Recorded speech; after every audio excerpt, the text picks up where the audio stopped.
Only date men with money. Dating men with money is a massive shortcut into high net worth financial circles. It's also the fastest way to get class mobility. Every single man that I had matched with was making at least 30 million plus a year. So dating is completely insane now, apparently. Apparently, women need to have millions of dollars to be in a relationship with you. I don't think that's obviously reflective of most women in the world. I think this is a very select few women that are a little off the rails here, as you're going to see. But yeah, let's just go ahead and have a good time with it. You might want to rip your hair out, but that's okay. Just bear with me. It'll be a good time, and we'll take a look and see what happens. All right, so we got this first clip here. I'll just read the description out for you guys. It says, I'm 29. I spent my 20s exclusively dating / being in relationships with successful men. It propelled my career. It showed me what was possible. It got me into more elite circles. Blah, blah, blah, blah, blah, blah, blah, whatever. You already know what to expect from this, unfortunately. Let's just take a look. Let's just see what we're dealing with here. Only date men with money. As a young single woman, you have two options. You can date men with money and you can date men with no money. This is my most problematic finance advice and something that none of the financial gurus are going to tell you. But who you pick as your partner is the most important financial decision of your life. No, it's not. Okay? No. Nope. No. Like, sorry. Just not true. Just completely false. Totally and utterly false. But anyways, what's going on here? Dating men with money is a massive shortcut into high net worth financial circles. The networking and connections are amazing. It's also the fastest way to get class mobility. I know this is taboo, but it's true. The opportunities, the connections, again, the class mobility that have come from dating men that have their bag is absolutely insane. And I do credit some of my career success to that. I know a lot of women. Dude. So I have made a lot of money doing this. It's like, first of all, why are you posting this on TikTok? Okay. If it's taboo, why are you posting it on TikTok? Okay. Second of all, like this you cannot be. I honestly, when I found this, I was hoping it's a joke. I'm hoping she's kidding because I have a hard time believing someone would even put this on the internet, because then when you are dating somebody, they're going to go to your TikTok profile and see this. This is a terrible dating philosophy, just period, right? Obviously, you know, gold diggers have been around forever, but she's just flagrantly, you know, posting it on TikTok like it's a cool thing to do. It's sick. Please do this. It's like, no, dude, this is stupid. This is terrible. This is somebody who really should change their life and turn things around and follow Jesus, man. Like, something's wrong here.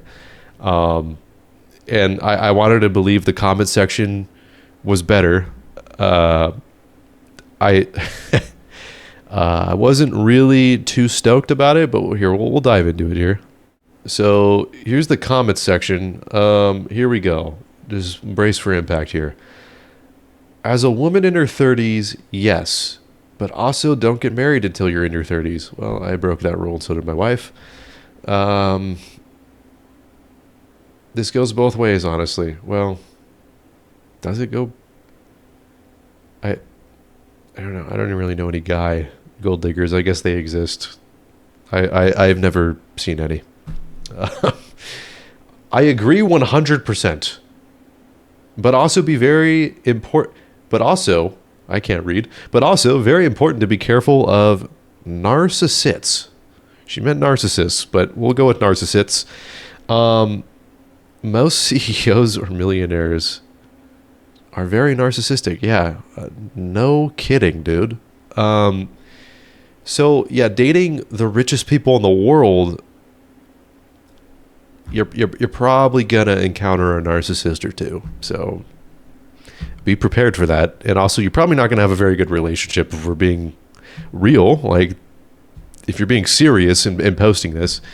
Yeah, so a lot of people just agree, which is absolutely insane. There's also guys agreeing too, which I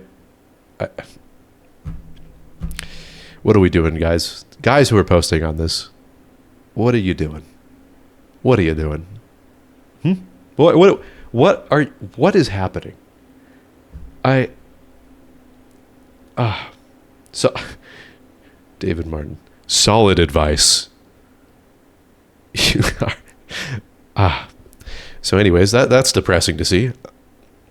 Okay, so we're gonna go ahead and dive in here on the next one. I don't know how much better it's gonna be. It's gonna be a spiral out of control here, but bear with me. We're gonna make it through. So here we go. Let's talk about what most high value men look for in a wife. I have only dated very successful men or men who are about to be very successful. If we're not counting high school. Okay, high school, it was dusties. It was just dusties.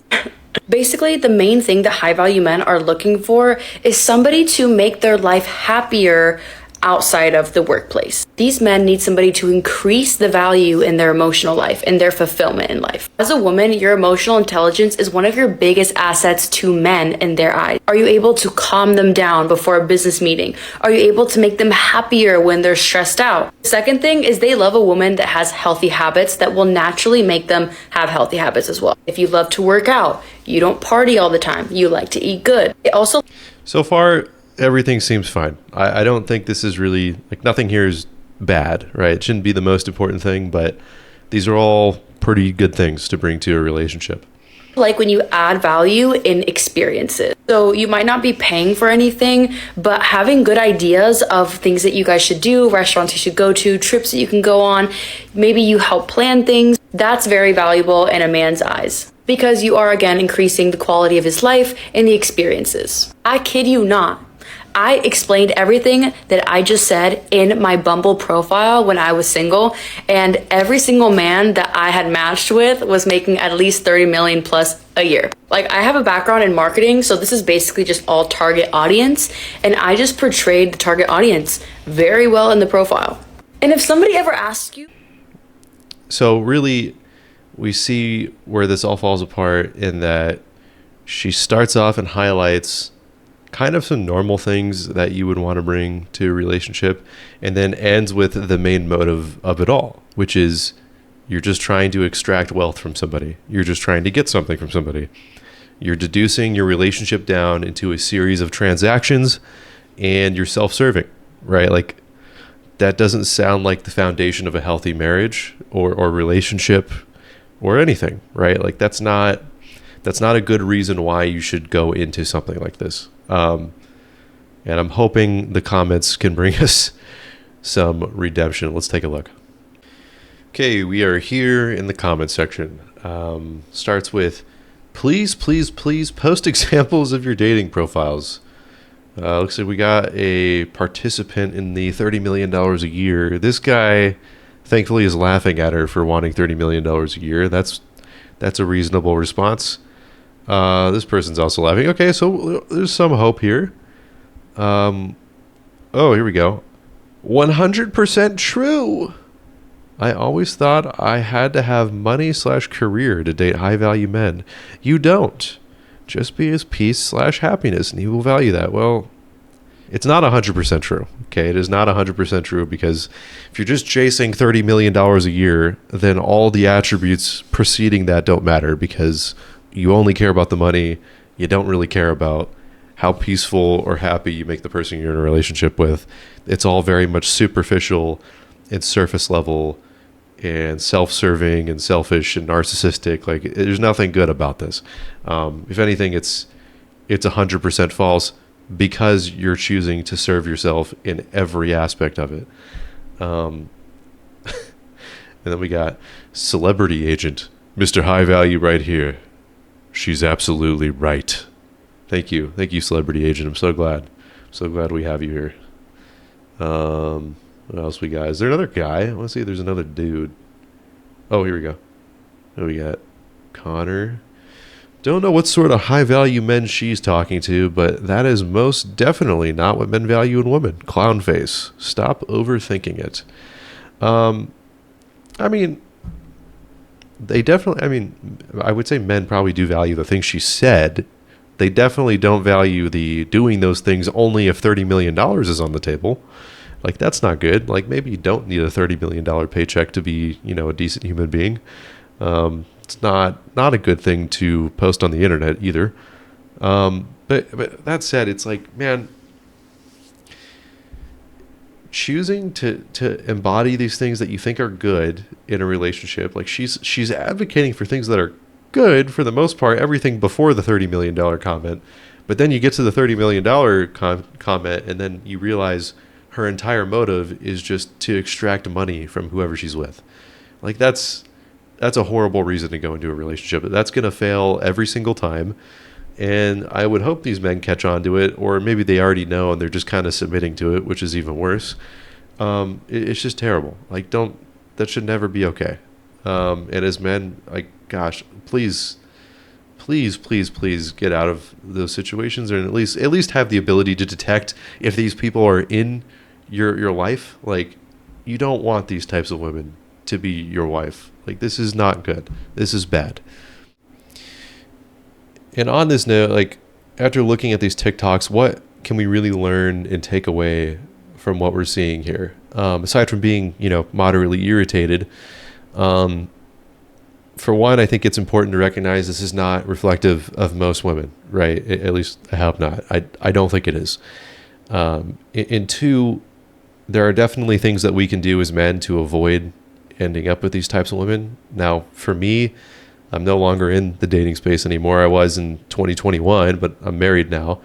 But when I was dating, right, I wasn't going to a bar or a nightclub to find who my wife would be, right? Like, there's no point in doing that. You're never going to find that kind of, you're not going to find a woman that's pursuing God at a bar or a nightclub. It just isn't going to happen.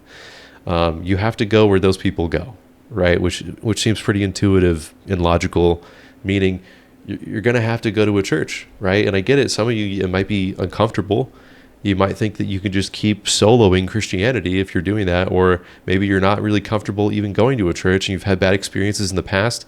And I would really encourage you to just take one step back in, because maybe your relationships haven't been working out because you're not putting your trust in God, and you keep trying to rely on yourself to make everything work by your own will, right? Through your own strength. And God's trying to rescue you and pull you out of that.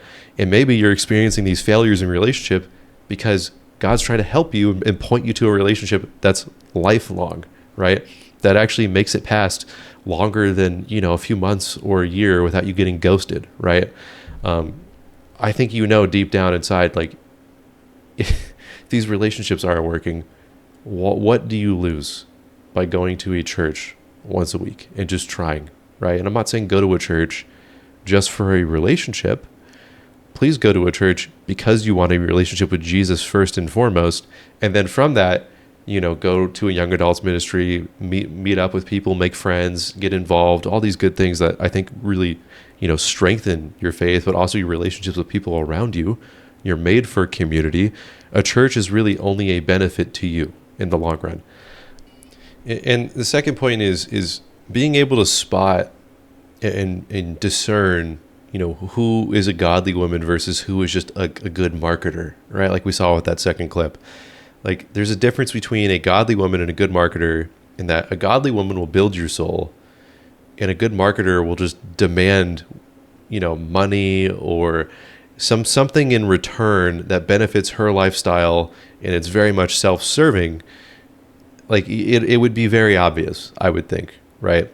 A godly woman's going to help lead you closer to Christ, whereas a worldly sort of like marketing, brand manager type woman, like we saw earlier, will present like these seemingly good qualities, but the motive is, at the end of the day, money, right? How can you give her what she wants? Not how can she sacrifice for you as you would for her? It's a total inverse. And I would hope it's pretty obvious to spot these things, but I think a lot of guys, maybe get distracted because they see just like a beautiful woman who they think is attractive, and they might just discount all of the negative qualities. This is super important, right?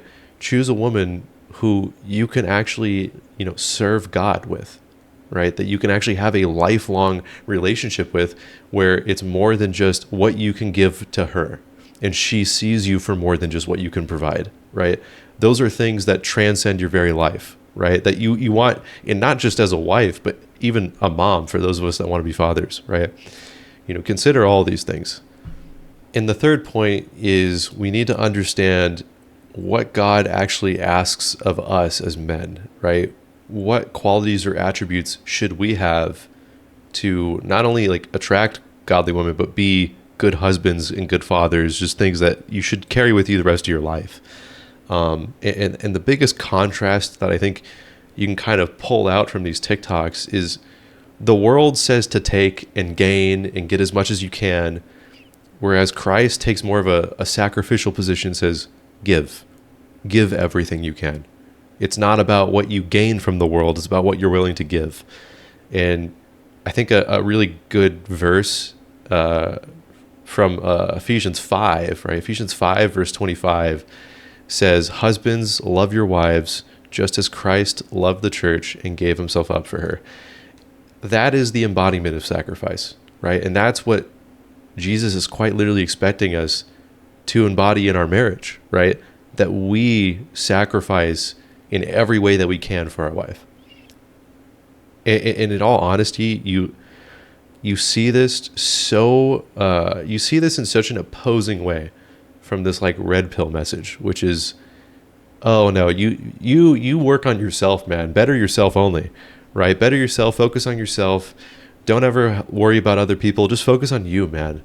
You know, get your pay up, right? Go get paid more money, learn all these different skills, level up your skills, level up your house, level up your car. It's just, that doesn't mean anything, right? That's just all useless facade imagery that will not attract the right woman. You'll probably attract the women you saw on these TikToks, but we see exactly where that leads, right?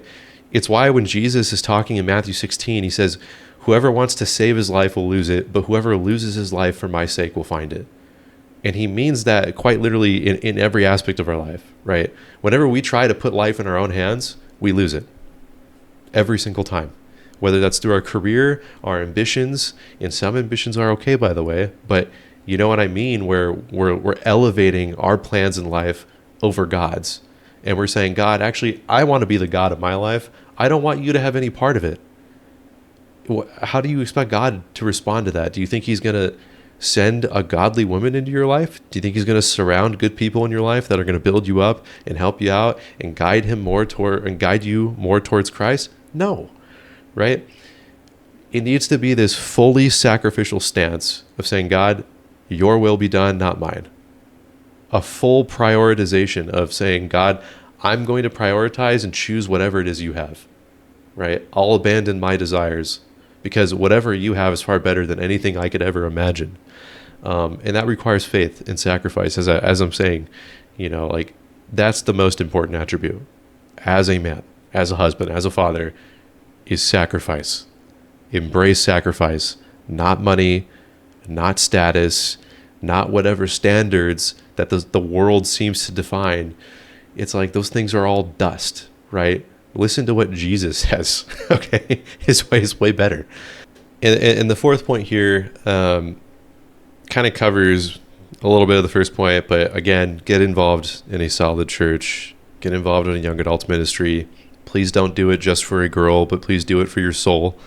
I'll keep that brief. Like, you need to do that if you haven't done that. Okay. I'm sorry if that makes you uncomfortable, but please just take one step of faith into a church. And I promise you there are men that can help you and will lead you. And not only that, you'll meet tons of cool dudes you can be friends with. Second main point of like kind of real steps you can take. Really just, I think, maintaining purity in that, like, if you're struggling with, porn or lust or, any of these things that pretty much every guy on planet Earth struggles with, you need to cut these things out, right? And that's obviously easier said than done. But as I hope all know, like, porn greatly distorts how you view women. And if you're trying to find your wife, you need to cut that sin out of your life immediately, right? To the best of your ability. And if you can't do that on your own, you need to find other men that can help hold you accountable, whether that means installing covenant eyes or, some other way of monitoring whatever you're doing on your phone, because it's so accessible today. That is super important, right? And again, that's where a church comes in to help you connect with people that can help hold you accountable, so that you're not continually falling short over and over and over again and repeating this cycle of shame and never, getting to this place where God wants you to be. That's a change you can make now, right? And obviously, like I said, easier said than done, but it's worth it if it means, for what, not only helping you find your wife, but just for the overall health of your soul, right? This is a good thing to get rid of in your life. And I think kind of the third thing within this, I would say, start becoming the man that you would want your daughter to marry, right? Become a man who has wisdom, who has self-control and humility. And again, like, these are the total opposite attributes of what you see in this like red pill side of the internet, like where the red pill says like, no, actually be really prideful, be really arrogant, be super materialistic and borderline narcissistic. Whereas Jesus says, actually, like, a real man is sacrificial, humble, wise, has self-control, doesn't just give in to every temptation that's thrown at him, right? Embody these godly traits, because these are things you can carry with you the rest of your life outside of just your marriage, right? Whenever you have kids, like, give them those traits, right? Be a leader in that one. You can pass down this legacy, right?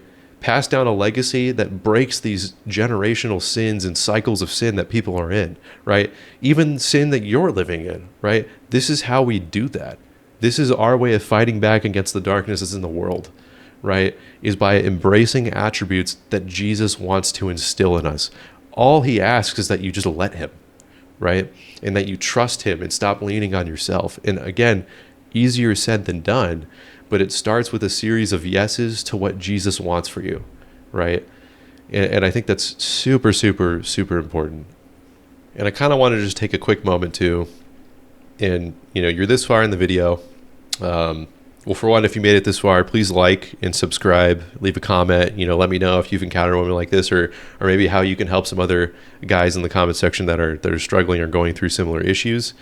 But I wanted to kind of take a moment and kind of cover just some quick like reflection questions, to kind of just consider, man, where am I at in my life as I'm watching this video? And I think the first one that comes to mind is, what kind of woman are you actually looking for, and why, right? And I think you should really ask yourself and think about, what traits am I looking for? What traits does God value? What traits do I value? And is there misalignment between those two things? Would she be found in the places you're searching right now? Kind of what we covered earlier.